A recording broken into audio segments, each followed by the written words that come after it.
Good morning বন্ধুরা, এখন ঘড়িতে বাজে সকাল 7টা আর আমি রান্নাঘরে চলে এসেছি।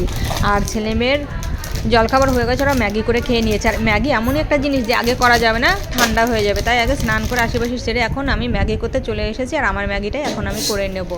ও বাবা, প্যাকেট ছিঁড়ে খুলতেই দেখি এর মধ্যে দুটো মশলার প্যাকেট দিয়ে দিয়েছে। তো আমি এখান থেকে একটা প্যাকেট ছিঁড়ে আমি আমার ম্যাগির মধ্যে দিয়ে দিলাম। আর মনে মনে আমি ভাবলাম যে এই আর একটা প্যাকেট রয়েছে, এটা কি দেবো? তখন না, এটা দেওয়া যাবে না, বেশি মশলা দিলে শরীরের পক্ষে ক্ষতিকারক, তাই আর একটা প্যাকেট আমি রেখেই দিলাম। তো বন্ধুরা, এই যে ম্যাগি হয়ে গেছে, নামিয়ে নিচ্ছি।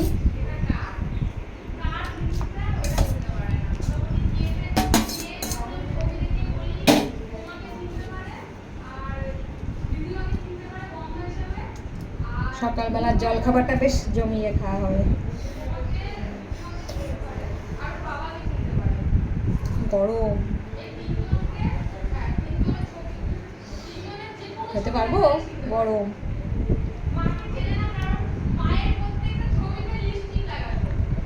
তো বন্ধুরা, তোমাদের সঙ্গে আরও একটা গল্প করব। তো আমি যখন শ্বশুরবাড়িতে গেলাম, তো আমাদের হুগলিতে বাড়ি, আর হুগলিতে আমাদের কাঠের জালে রান্না হতো না। তো সেইখানে এবার শ্বশুরবাড়ি গিয়ে ওরা কাঠের জালে রান্না করতো, আর কাঠের জালে পোড়া হাঁড়ি সপ্তাহে একদিন বের করতো। আর সেই হাঁড়ির মাজার ডিউটিটা প্রথমে আমাকে আমার শাশুড়ি মা দিল।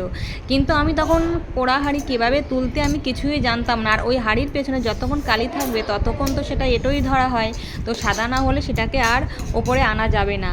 তো সেই হাঁড়িটাকে আমাকে মাজতে দিয়েছে, আর মাজার প্রসেসটাও আমাকে একটুও শিখিয়ে দেয়নি। আর আমি ওই চাতালে বসে হাঁড়ি কী দিয়ে মাজবো, কীভাবে তুলবো, কিছুই জানি না।